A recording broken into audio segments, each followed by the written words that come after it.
Hi, I'm Glenn. Hi, I'm Jess. We're with the 23 Homes team, and we just got off of 2 fun videos, and now we're going to give you a serious housing update video. Yes, the housing update video is important because this is almost the end of the year, Glenn. I feel like real estate is still goes strong.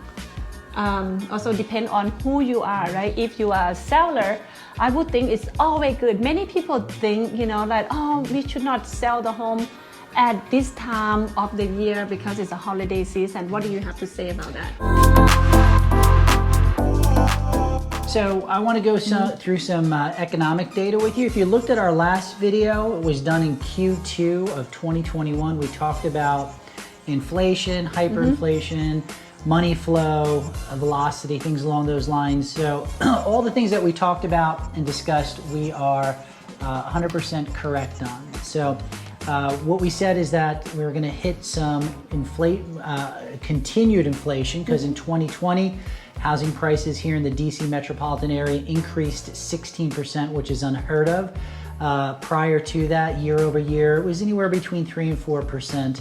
You go back and take a look at that video. So the National Economic Council, which reports to the president and gives out their assessment of it, they were interviewed recently. One of the leaders over there, thought leaders, was interviewed on Bloomberg, and here's some of the data. Gas has gone up from $1.31 a year ago, and this is in November, right? So we're in November 2021. To about I feel my like over $3. Well, I pay premium. Yeah, so it's gone up $1.31 year over year. That's right. About a 44% increase. So that's gone up tremendously, and there's a couple different reasons for that. But most of it is hyperinflation.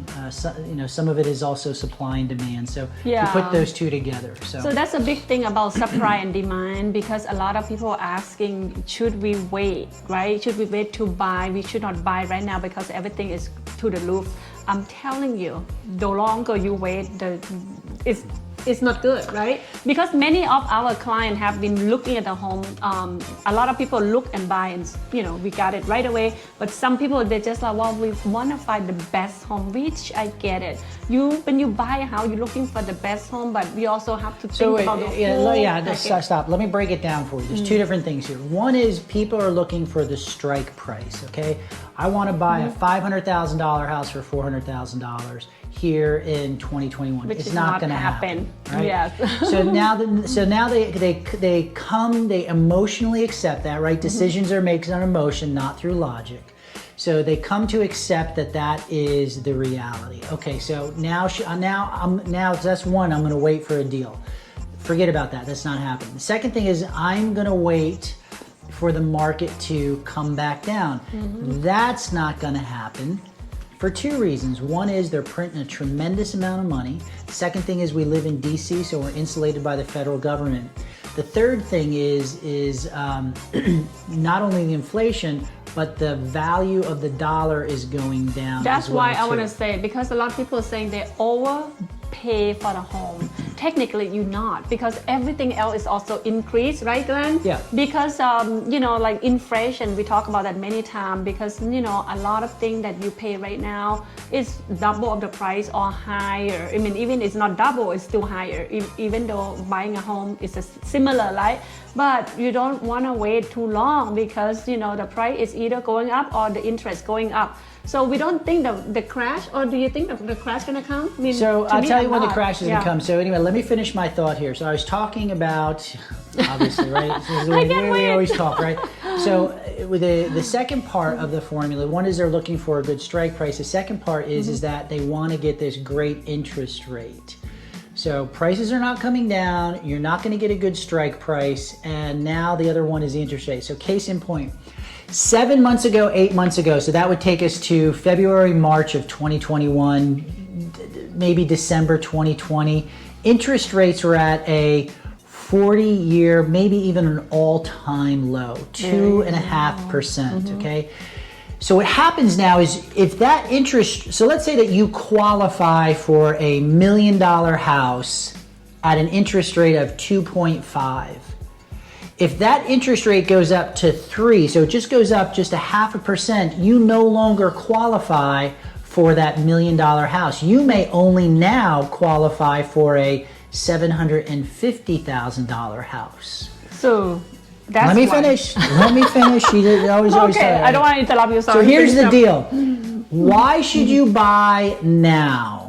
Okay, you've got a very good selection of real estate is one. You've emotionally now accepted that the market's not going to crash and that you're not going to get a deal because it's a seller's market, supply and demand. The market's not going to crash because of inflation.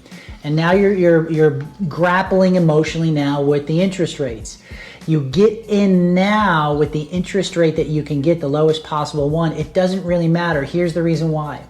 If you're going to hold on to your house for a long period of time, and a long period of time is 7 to 10 years, 7 to 10 years from now, even if you've got that 3% interest rates might creep up, they might creep down, but the inflation is going to drive up the value of your house, and it protects you from inflation. So what I'm saying to you is that a rental right now in 2021 November for a house is about $2,000 a month. That's on the reasonable end. That's right. Some houses right now, an Very average high. house could be $3,000 a month. So let's say that you did it for, you got a rental for $2,000, and let's say that you locked in an interest rate of 3%. 10 years from now, right? If you continue to rent, your rent is going to be about $5,000 a month. Between $4,000 and $5,000 a month. However, the interest rate that you locked in on a $500,000 house might be $3,000 a month. So you're paying more than the rent today, which is $2,000 to $3,000. You're getting into a house that has a mortgage of $3,000. 10 years from now, your mortgage of $3,000 a month is still going to be $3,000 a month, unless you get an ARM or some other type of exotic loan. But over here, if you're renting, now you're paying $5,000 a month. That's a savings of $3,000 a month that you can now put in your pocket. So that's the third reason why. Number one is it's a seller's market. Number two is that you're not going to get a deal, okay? You just got to come to it. And the third one is the interest rate. So all of these things put together would encourage you to buy a house now. Now, let's go back. Rental vehicles today are up 43%. So if you paid $100 for a house, or sorry, for a rental, you're now paying $143,000. So let me just say something, because I've been through a lot of clients ask me this question, right? Maybe you guys can hear it too. So basically, when you looking between how much you spend for the renting, let's say Glenn said minimum rented about $2,000 a month. And then if you keep renting, the house price is going to go up. The rents also increase. So what do you get? Nothing. But if you buy the home today, you afford to pay the rent $2,000. Maybe you buy something that you can afford in between $2,000 or a little bit more. But guess what you got? You got a tax write-off. You got the appreciation, and you got your own home. You can do so much. You got appreciation. You got depreciation if you buy anything on the house. You got these are for items in your house on the tax line. You got appreciation of the house itself, and you're locking in an interest rate. Well, I just give a very quick sample of why don't you buy now. So that's why the interest is low. That's why create high demand, right? When it's high demand, lower supply, that's what the prices go up in the same time. Hotel rentals have gone up year over year 20%. So again, if you're paying $100, you're now paying $120. Meats such as pork, steak, and ribs has gone up 19%. Again, that's huge. This is over a 1-year period.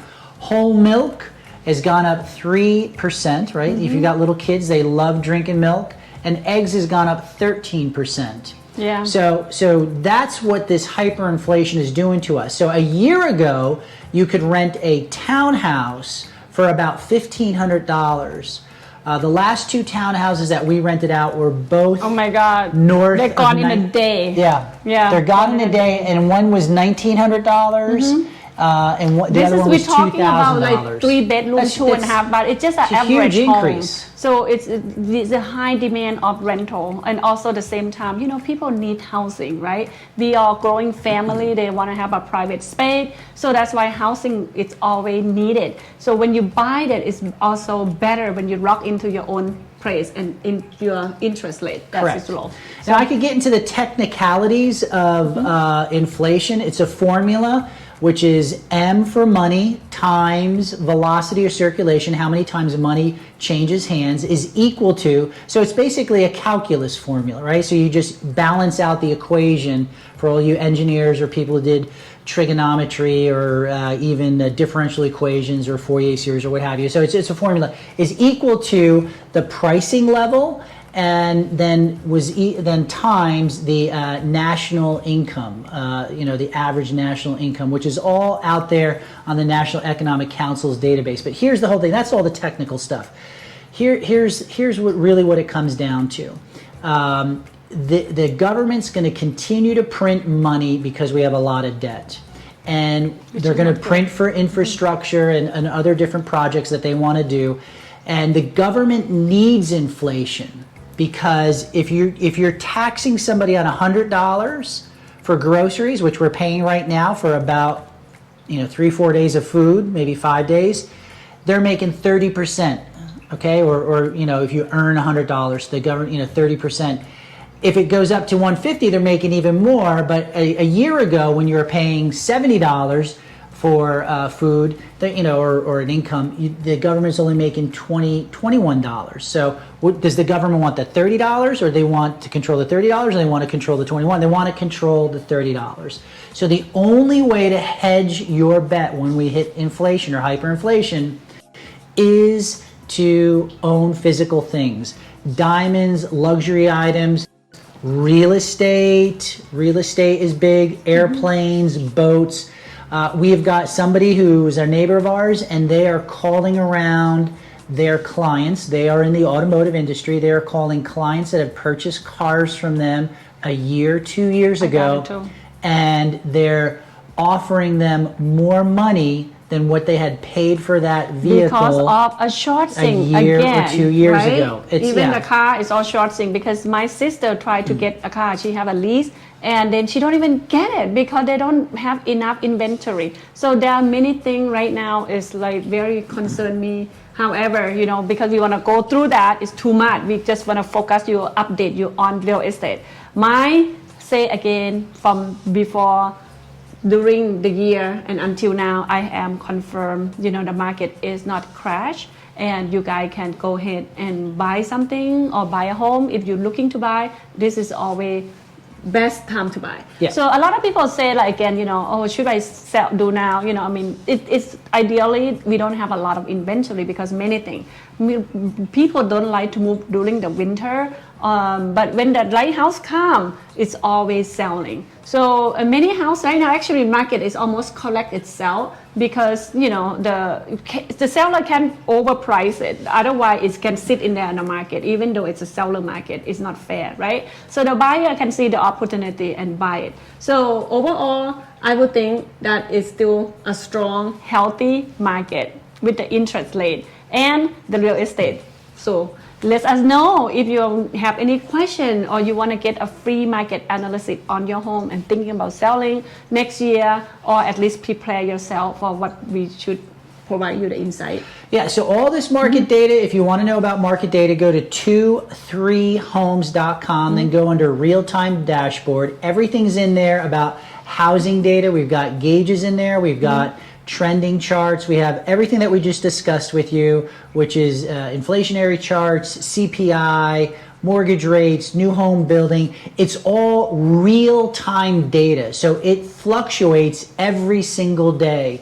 And if you want to know about the market and you're going to get ready to buy something, you go to that portal, 23homes.com, and then look under consulting. There's a thing called dashboard, and inside of that dashboard gives you all the market data, so you can really kind of get in the mental flow of where you should be. So I encourage you to go over there. We also have another tool coming out that is a home appraisal software. It goes out and it digs into 9 separate databases.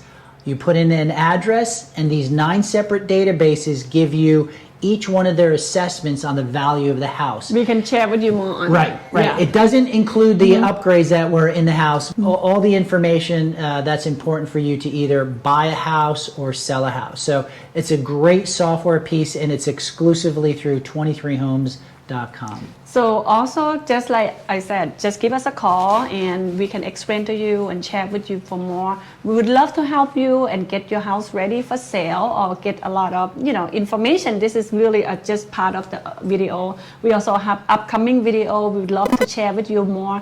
Please make sure you subscribe and like our channel, and we can see you in the next video. Yep. Have a great day. Bye. Bye. Hi, I'm Glenn. Hi, I'm Gift. If you or someone you know is looking to buy, sell, or invest in real estate here in the DC area, we want to talk to you. Contact us, and we also are licensed in Maryland, DC, and Virginia. Would love to serve you. Call us at 703-707-0334, or you can visit us on the web at 23homes.com.